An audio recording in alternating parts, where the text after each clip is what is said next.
참조해 주시고요. 오늘 우리에게 주신 말씀 보겠습니다. 오늘은 에베소서 2장의 마지막 절입니다. 19절에서 22절까지 4절인데요. 우리 다 함께 한 목소리로 봉독하도록 하겠습니다. 에베소서 2장 19절에서 22절입니다. 시작.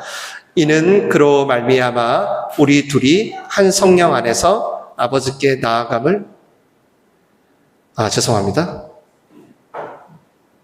19절부터 죄송합니다. 다 함께 읽겠습니다. 시작. 그러므로 이제부터 너희는 외인도 아니요 나그네도 아니요 오직 성도들과 동일한 시민이요 하나님의 권속이라. 너희는 사도들과 선지자들의 터 위에 세우심을 입은 자라. 그리스도 예수께서 친히 모퉁이 돌이 되셨느니라. 그의 안에서 건물마다 서로 연결하여 주 안에서 성전이 되어가고 너희도 성령 안에서 하나님이 거하실 초소가 되기 위하여 그리스도 예수 안에서 함께 지어져 가느니라. 아멘. 이는 살아계신 하나님의 말씀입니다. 오늘 제가 어제 주보에는 정체성의 전환이라는 제목으로 올렸는데 여기는 공사 중의 정체성이라고 했어요. 같은 의미니까 이런 제목을 가지고 오늘 설교가 진행되겠구나 생각하시고 이렇게 함께 들으시면 좋겠습니다. 이번 주 좀 갑작스러운 집중호우로 집을 잃게 된 분들을 보면서 참 안타까운 마음이 들었습니다. 그러면서 한편으로 생각나는 장면이 있었는데요. 그건 뭐냐면 매년 이맘때가 되면 늘 수해가 있으니까 이재민이 된 분들의 집을 고쳐주는 일이 있었어요. 비가 들어치니까 아무래도 집기가 망가졌겠죠. 그리고 또 집안 곳곳도 다 젖었을 거고요. 그리고 이제 전부 젖었으니까 곰팡이가 짙게 피어서 이제 피부에도 달라붙고 그렇게 되는 거죠.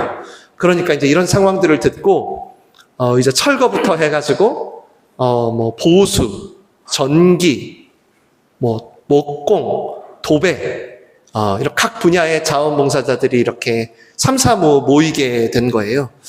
그래서 뚝딱뚝딱 집을 청소하고 깨끗하게 리모델링을 이렇게 해주셨던 장면들이 생각이 났습니다.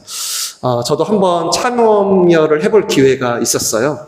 그러면서 이제 기회가 된다면 아직 비가 그치지 않았지만 저희도 이제 맥가이버 김민수 집사님도 계시고 하니까 함께 도울 수 있으면 좋겠다라는 생각이 들었습니다.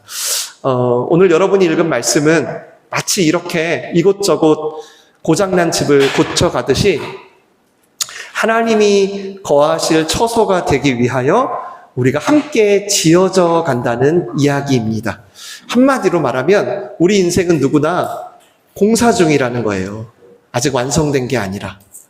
지난주 우리 기억하세요? 하나님과 우리 사이만이 아니라 사람과 사람 사이에 막힌 담도 허물어 주셨다고 했죠. 그래서 유대인이나 이방인이나 남자나 여자나 종이나 자유인이나 하나 된 자들에게 새로운 호칭을 주셨어요. 신인류라고. 내가 여태까지 지구상에서 본 적이 없는 사람이 출현하는 거죠. 그러므로 우리도 이제 어떻게 됐죠? 담을 허물 수 있는, 즉 용서할 수 있는 사람이 됐다는 거예요. 우리도 용서가 얼마나 큰 축복인지 알 수 있는 사람으로 변했다는 거예요. 그리고 이제 그 신인류가 된 자들이 그럼 어떻게 구원을 받았잖아요. 변화됐잖아요. 그 구원을 어떻게 누리게 되는지의 이야기가 오늘 본문입니다. 오늘 본문도 에베소서 1장의 마지막처럼 똑같이 모든 구원은 우리가 구원을 받았잖아요. 그럼 구원 받았다는 걸 확인하고 좀 경험하고 싶은데 그 구원은 교회를 통해서 완성되어 갈 거라고 하십니다. 완성된 게 아니라 완성되어 갈 것이다. 그래서 제가 공사 중이라고 한 거예요. 함께 자라고 지어져 가는 자들이니까요. 그래서 혹 여러분이 교회나 공동체에서 누군가가 불편할 수 있잖아요. 그렇다면 오늘 말씀대로라면 어떻게 생각하면 좋을까요? 저 사람 공사 중이구나. 어떤 분은 용서는커녕 정말 왼수 같아. 그러면 어떻게 생각하면 좋을까요? 나나 저 사람이나 좀 공사를 크게 하는구나. 이렇게 생각하시면 좋을 것 같아요. 여러분, 우리가 이 공사 중이라는 사실이 우리한테 절망적일까요? 희망적일까요? 저는 놀랍도록 희망이라고 생각해요. 왜냐면요, 이 공사를 우리가 하는 게 아니라 이 공사주가 바로 예수님이 되시잖아요. 예수님이 공사를 시작하시고 진행해가고 지어가시니까 어떻게 될까요? 결국은 온전히 지어지겠죠. 그리고 그것도 은혜라는 선물로 지어지겠죠. 우리가 공사비를 다 낸 게 아니라. 오늘도 어쩌면 그래서 여러분은 아름답게 지어져 가고 있는 중이신 겁니다. 그럼 하나님께서 우리를 어떻게 공사해 가시는지 오늘 2장 마지막 부분을 통해서 우리가 함께 한번 보려고 하는데요. 한마디로 말씀드리면 공사의 방법은 우리의 정체성을 새롭게 하심으로 우리를 지어 가십니다. 먼저 19절 다 같이 읽어볼게요. 시작. 그러므로 이제부터 너희는 외인도 아니요 나그네도 아니요 오직 성도들과 동일한 시민이요 하나님의 권속이라. 아멘.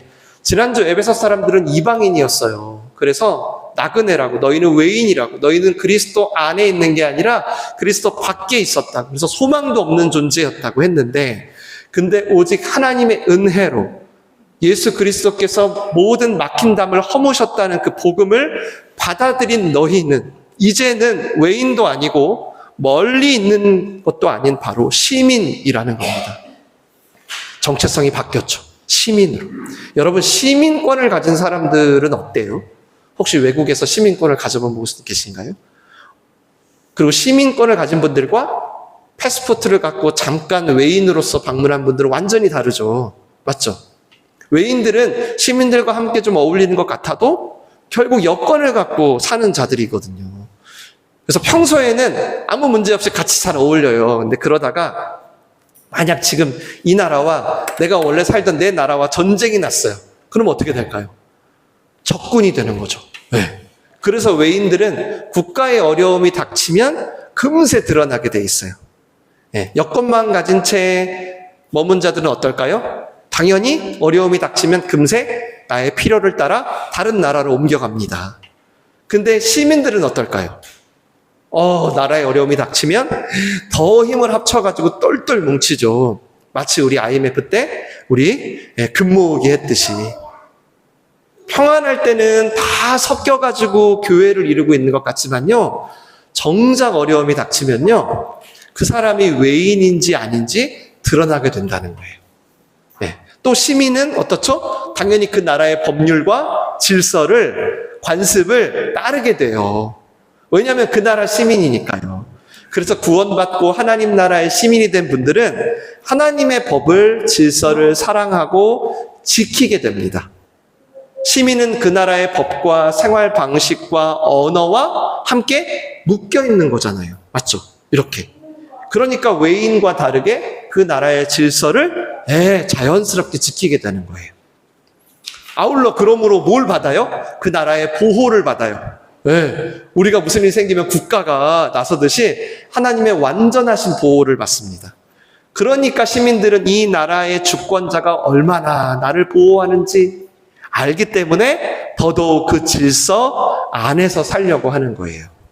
얼마나 이게 좋았으면요, 바울은, 오늘 이 에베소서라는 편지를 쓴 바울은 로마 시민권자였어요.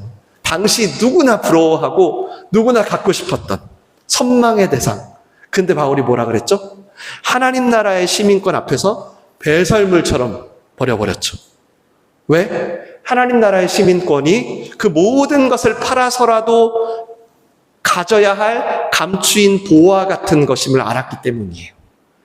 유대인에게 갖은 차별과 멸시를 당한 에베소 성도들이 이제 더 이상 외인도 아니고 나그네도 아니고 하나님 나라의 동일한 시민이라는 걸 알게 될 때 얼마나 큰 힘과 위로가 될 건지 바울은 상상하면서 이 편지를 쓴 거예요. 그리고 이어서 이제 이들을 권속이라고 불러요. 권속, 식구라는 뜻입니다. 가족. 왜 가족의 개념을 갑자기 이야기할까요? 이미 시민이라는 정체성도 충분한 것 같은데 바울은 알았던 거예요. 이 가족이 시민보다 훨씬 내밀한 관계라는 것을. 신인류에서 시민으로, 시민에서 가족으로 깊이를 더해가고 있네요. 여러분, 국가나 시민 하면은 어떤 외적인 연합을 떠올리잖아요. 맞죠? 근데 가족하면 어때요? 굉장히 내적이죠. 내밀하죠. 네, 내밀한 정체성이에요. 국가와 시민은 조금 법률적인 관계라고 할 수 있거든요. 근데 가족은요, 그 법을 뛰어넘는 생명의 관계예요. 그러니까 하나님과 원수됐던 이들이 이제 하나님의 가족이 됐다는 겁니다. 제가 여러분 대한민국 시민이지만 대통령을 만나본 적은 없잖아요. 맞죠? 만나기 힘들어요. 통수권자라 늘 바쁘고. 근데 여러분 가정이면 얘기가 달라지는 거 아세요? 제가 전에 사역할 때 목양실에서 설교 준비를 하고 있으면요, 아무도 안 들어와요. 혹 누가 들어오려고 그래도 똑똑똑 목사님 들어가도 돼요? 물어보고 어렵게 물어보고 들어와요. 근데요, 이 목양실 문을요, 마음대로 열고 들어오는 존재가 있었습니다. 누군지 아세요? 로아예요, 로아. 저의 딸. 제가 뭘 하든 누구랑 있든 전혀 신경 쓰지 않아요. 활짝 열고 아빠, 아빠 외쳐요. 어디든지. 왜죠? 자녀니까. 자녀니까. 어느 때건 아무 거리낌 없이 제게 가까이 오는 거예요. 마찬가지입니다. 이제 구원받아서 막힌 담이 허물어진 자들은 자녀로서 어떤 형식을 차리지 않아도 되는 거예요. 아마 이 편지를 받을 때 에베소 성도들이 너무 기뻤을 것 같아요. 네. 왜냐하면 지금 아무것도 모르고 덜컥 믿었단 말이에요. 에베소에 지금 믿는 사람도 몇 명 없어요. 덜컥 믿었는데 무슨 간섭과 형식이 이렇게 많은지. 뭐 유대인들이 생각할 때는 너희를 사랑하는 거야. 사랑의 간섭이야. 여겼을 모르지만 이 에베소 이방인들의 입장에서는 어때요? 별의별 차별과 소외를 많이 느꼈을 거예요. 아니 세상에서도 예수 믿는다고 낙인 찍혔는데 심지어 교회에서도 낙인 찍 것 같은 느낌이 들었겠죠. 근데 세상에 나도 하나님의 가족이래. 언제든 그냥 하나님께 나아가면 된대. 그게 바로 권속이라는 뜻이에요. 바울은 이제 모든 막힌 담이 허물어졌고 너희도 분명히 하나님의 가족이라는 거예요. 그래서 우리도 서로 출신도 다르고 정치적인 성향도 다르고 성분도 다르고 MBTI도 다른데 뭐라고 불러요? 형제 자매라고 부르잖아요. 바로 이것 때문이에요. 한 아버지를 둔 권속이라서. 그러니까 우리의 시선이 자꾸 옆으로도 가는 겁니다. 왜죠? 아버지의 환대를 받은 사람들은요, 인간은요, 환대를 받으면 연대로 가게 돼요. 환대를 받으면 연대로 가게 됩니다. 때로는 잘 안 맞는 분들도, 때로는 좀 내가 불편해하는 분들, 심지어 원수 같을지라도 형제 자매로 대할 수 있는, 그래서 신인류라는 거예요. 지구상에 이런 인간이 없다는 거예요. 그런 사람들도 권속으로서 서로 정체성을 확인해 갈 수 있다는 거예요. 저도 처음 교회 다닐 때 제가 진짜 까칠했거든요. 별명이 까칠이었어요. 까칠이. 저 옛날에 그 금요 예배 때도 한번 설교 드렸죠. 모임 하고 있는데 혼자 창밖에 서 있었다고. 사람 다 보는데. 대놓고. 함께 하고 싶지 않다고. 근데 저를 전혀 모르는 분들이 왜 나를 품어주나 했어요. 근데 나중에 알았어요. 나중에. 권속이었구나. 그때는 저의 혈연 가족보다는 어떻게 보면 교회 선생님이, 교회 형 누나들이 저를 더 품어준 것 같아요. 저의 이 가신하고 이 날카로운 부분들을. 바울은 지금 우리가 구원받은 자로서 공사 중인 삶을 살아가고 있다라는 것을 알려주기 위해 점점 높은 차원으로 정체성을 이끌어주고 있어요. 이제 마지막으로 건물의 개념으로 우리 정체성을 안내합니다. 20절 말씀 같이 읽어볼게요. 시작. 너희는 사도들과 선지자들의 터 위에 세우심을 입은 자라. 그리스도 예수께서 친히 모퉁이 돌이 되셨느니라. 그의 안에서 건물마다 서로 연결하여 주 안에서 성전이 되어가고 너희도 성령 안에서 하나님이 거하실 처소가 되기 위하여 그리스도 예수 안에서 함께 지어져 가느니라. 아멘. 교회에 대한 가장 유명한 성경의 구절이죠. 아주 유명한 구절. 전에 1장에서는 교회가 예수님의 몸이다 라는 걸 강조했다면 오늘은 나아가서 한 건물이라고 해요. 여러분 한번 생각을 해보세요. 시민이나 가족은 서로 끈끈한 관계이긴 하지만 여전히 뭐죠? 예, 개개인이 모인 집단이죠. 그래서 흩어질 수도 있어요. 심지어 가족이라도요. 그런데 건물은 어떻습니까? 어떤 부분이 빠지면 금세 다 붕괴될 만큼 완전히 연결되어 있죠. 어떤 울타리나 끈끈한 혈연의 묶임이 이제는 서로가 서로에게는 없어서는 안 될 진정한 유기체가 됐다는 선언을 하는 거예요. 먼저 이 사도들과 선지자들의 터는 뭘까요? 사도들과 선지자들의 터 위에 우리가 세워졌다요. 사도들과 선지자들이 무슨 일을 했죠? 예수님을 증거했죠. 예수님 오실 거라고. 예수님 다시 오실 거라고. 그 터 위에 우리가 세워졌대요. 이건 무슨 말이냐면 여러분 어릴 때 혹시 체육 시간에 기준 해보셨어요? 아까 1부 예배 때 들어보니까 로하가 지금도 해야 하더라고요. 선생님이 기준 하면 어떻게 하죠? 기준 하죠. 그러면 그 사람을 중심으로 좌우 뒤로 착착착착착착 줄이 서져요. 맞죠? 나를 기준으로. 그러던 어느 날 제가 무지하게 선생님한테 혼난 적이 있어요. 왜 혼났을까요? 기준인 제가 자꾸 왼쪽 다리를 움직인 겁니다. 그러니까 선생님이 야 이영준 기준이 움직이면 어떡해? 그러면서 혼났던 기억이 나요. 네. 왜냐하면 기준은 움직이면 안 되니까요. 지금 예수님이 바로 우리 건물의 터, 기준이 되신다는 거예요. 그래서 바울은 이것을 시편에 있는 말씀을 인용해서 친히 모퉁이 돌이 되신 거라고 설명하는 거예요. 시편에 있죠. 건축자가 버린 돌이, 즉 사람들이 버린 돌이, 사람들에게 짓밟힌 돌이 모퉁이의 돌이 되셨느니라. 모퉁이 돌이 뭐죠, 여러분? 간단하게 말씀드리면 건축할 때 쓰는 기초돌이에요. 기초석. 벽과 벽이 만나는 모서리 있잖아요. 그 모서리를 지탱하는 돌이에요. 그러니까 모퉁이 돌을 중심으로 연결해서 점점 쌓아 올리는 겁니다. 즉 예수님이 모퉁이 돌이라는 건요. 이제 예수님을 중심으로 연결된 모든 사람들과 일들의 기준은 예수님이라는 거예요. 그러니까 교회의 움직임에 따라 예수님이 움직이는 게 아니라 이번 주 청소년부 수련회 하잖아요. 청소년부 수련회의 움직임에 예수님이 따라가는 게 아니라 예수님에 따라 수련회가 움직이는 걸 교회라는 거예요. 그러니까 아무리 나랑 잘 맞아요. 근데 예수님이 기준이 되질 않아. 그러면 죄송하지만 그거는 교회는 아닌 거예요. 아무리 안 맞아. 너무 불편해. 근데 계속 모퉁이돌 되신 예수님으로 연결해서 자라가고 있어. 그러면 그거를 하나님은 교회라고 하는 거예요. 예. 청년 때 제가 이제 공사장에서 막일도 막 해보고 했어요. 등록금을 벌려고. 건축 현장 가보시면 여러분 보신 적 있으실 텐데 자재가 굉장히 다양합니다. 그리고 그 자재들이 한 번에 다 오는 게 아니고요. 공사의 기간에 맞게 순차적으로 와요.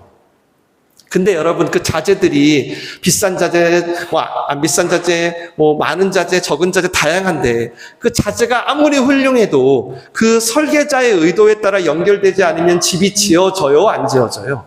안 지어지죠. 네.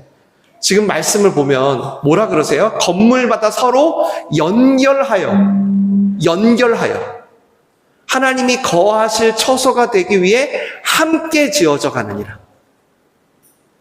즉 우리는 하나님이 거하실 건물로 지어져가는 재료들, 자재들이라는 거예요. 다 우리는 종류는 달라요. 다 다르지만 자재들이라는 거예요. 그게 여러분 구원받은 자들의 결정적인 정체성입니다. 정체성이 점점 깊어지더니 이제 여기서 끝나요. 그래서 무엇보다 제가 강조하고 싶은 게 있어요, 여러분께. 뭐냐면 우리는 연결되어 있다는 겁니다. 우리는 하나의 유기체라는 거예요. 이게 너무너무 중요해요. 오늘 다 잊어버리셔도 이건 기억하셨으면 좋겠어요. 그래서 바울이 강조하는 거예요. 너희는 조직체가 아니야. 유기체야. 그러니까 반드시 자라가야 돼. 반드시 지어져 가야 돼. 여러분이 자란다는 게 뭐겠어요? 어떤 교회가 커지는 거겠어요? 여러분, 오늘 성경에 나온 건물의 특징이 뭐예요? 지금 바울이 말한. 어떤 건물이래요? 지금 우리가 건물로 지어져 가잖아요. 우리가 공사되어 간단 말이에요. 어떤 건물이래요? 성전이래요. 성전, 거룩한 전. 우리가 지어져야 할 건물의 특징이 거룩이래요. 거룩하지 못한 곳에는 하나님이 계실 수 없으니까요. 그래서 교회가 자라간다는 것은 너희가 시민과 가족을 넘어서 아예 유기체로서 점점 거룩하고 성결하게 되는 걸 말하는 거예요. 그래서 우리는 절대 교회를 양적으로 키우면 돼야 한대요? 안 돼요. 그러면 그 교회는 유기체가 아니라 금세 조직체가 돼야 돼요. 그러면 목사나 성도나 다 망하는 거예요. 다 망해요. 교회는 절대 그렇게 자라지 않거든요.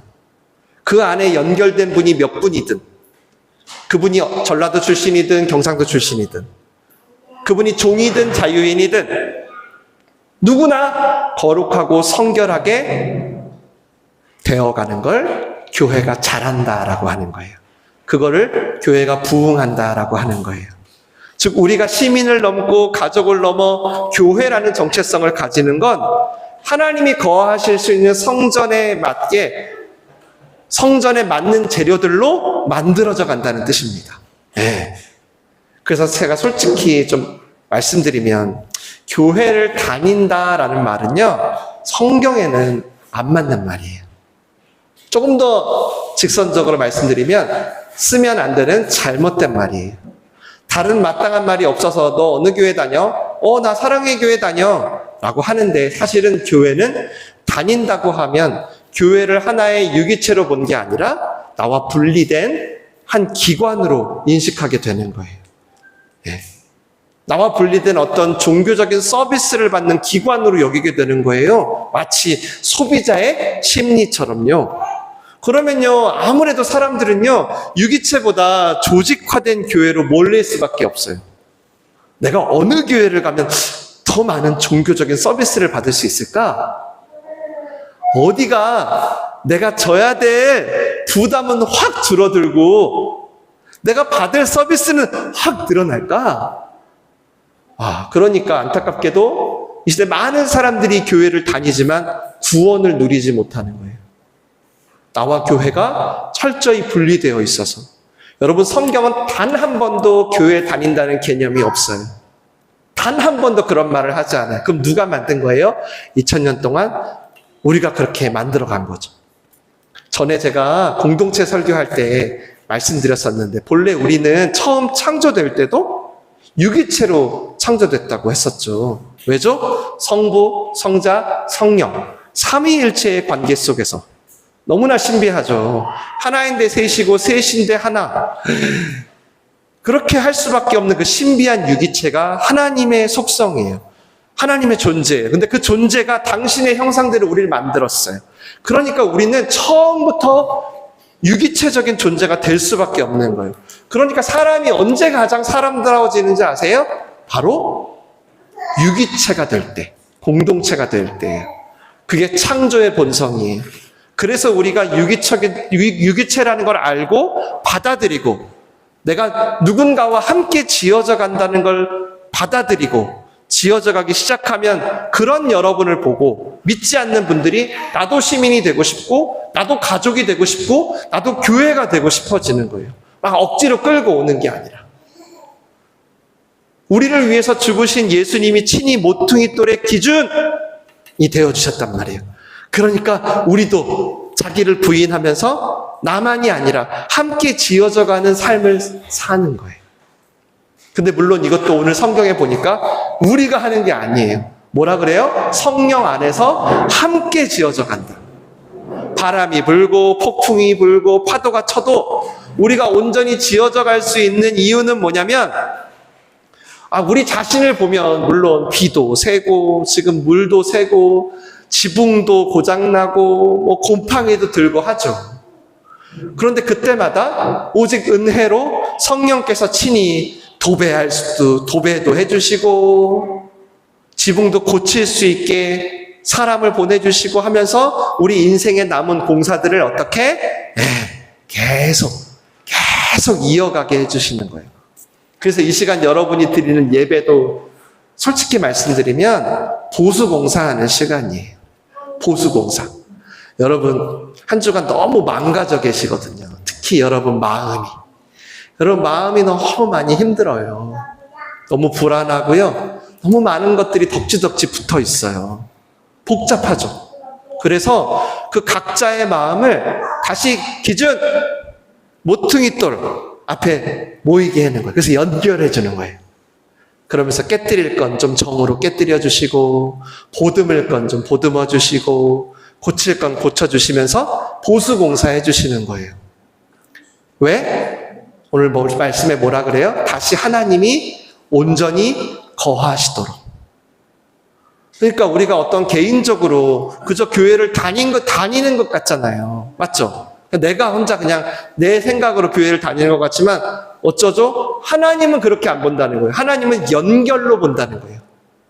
하나님은 교회를 다닌다는 개념이 아예 없으셔요. 오로지 연결로 보는 거예요. 그래서 이 시간을 통해서 다시 그 연결감을 회복해 주시는 거예요. 왜? 여러분이 받은 구원 있잖아요. 그걸 온전히 누리면서 살게 하시려고요. 오늘 이 과정을 여러분이 설교를 다 들으셨어요, 이제. 이 과정을 여러분이 여러분의 정체성으로 받아들이신다면 여러분은 여러분이 은혜로 받으신 구원이 얼마나 놀랍고 얼마나 총체적이고 단지 천국 티켓만 주는 게 아니라 얼마나 실제적인지 온전히 경험하게 되실 것입니다. 구원은 건물마다 서로 연결해서 하나님의 성전을 이룰 때 온전하여집니다. 그러니까 아무리 부서진 것 같고 아무리 좀 연약해 보여도 한참 공사 중인 그 관계 안으로, 그 목장 안으로 들어가세요. 그곳에 모퉁이돌이 있습니다. 그 모퉁이돌 위에서 서로가 연결하는 그 과정을 경험해 보세요. 어떠한 이야기를 해도 돼요. 정말 무슨 이야기를 해도 됩니다. 그 모든 이야기가 예수님을 한번 통과해 보세요. 예수님이라는 걸은 종이를 한번 지나가 보세요. 때로는 깎이고 때로는 좀 다듬어져 가는 거, 그게 당연한 거예요. 왜죠? 아니 그래야 윗돌하고 아랫돌이 맞을 거 아니에요. 어떤 분은 아니 목사님 이렇게 멋있는 돌은 왜 깎습니까? 제가 말해요. 연결돼야 하니까요. 혼자 멋있으면 뭐예요, 자제가. 우리는 반드시 연결되어 가게 창조되었고 그래야 구원을 경험해요. 그렇게 예수님을 기준으로 튼튼히 연결되고 순종해 가시다 보면 어느새 아름답게 지어져 가고 있는 자신 또한 발견하게 될 거예요. 이런 사람이 어디를 가든지 연결 안 할까요? 가정을 가든 직장을 가든 어디를 가나 연결하고 다니겠죠. 이 시간 여러분이 그렇게 되길 원하시는 마음으로 인간 목사를 통해서 하나님이 말씀해 주신 줄 믿습니다. 우리 함께 연결해 가면서 여러분이 받은 구원들 마음껏 누리시기를 축원합니다. 기도하겠습니다. 저는 오늘 설교를 하면서 환대와 연대라는 말이 자꾸 생각이 났어요. 환대는 뭐냐면 낯선 걸 받아들이는 거예요. 때로는 좀 편하지 않고 조금 어색한 것들, 그게 사람일 수도 있고 어떤 생각일 수도 있겠죠. 그리고 연대는 다른 사람에게 내가 연결되는 거예요. 7월 달부터 제가 목장이 바뀌어가지고 실버 세대랑 가장 어린 시아랑 연결이 되기 시작했거든요. 근데요, 오히려 제가 배워요. 왜냐하면 하나님이 그렇게 함께 지어져 가도록 하셨으니까요. 저는 그걸 그냥 받아들인 것뿐이에요. 우리 이 시간 기도하실 때 하나님, 내가 함께 지어져 간다는 이 공사 중의 정체성을 받아들이기 원합니다. 그래서 이제 교회를 더 이상 다니지 않고 교회가 되기를 원합니다. 그렇게 함께 지어져 가는 이 환대와 연대의 삶으로 나를 인도하여 주옵소서. 나를 새롭게 하여 주옵소서. 우리 들은 말씀 생각하시면서 잠시 함께 기도하도록 하겠습니다. 기도합니다. 살아계신 하나님, 우리가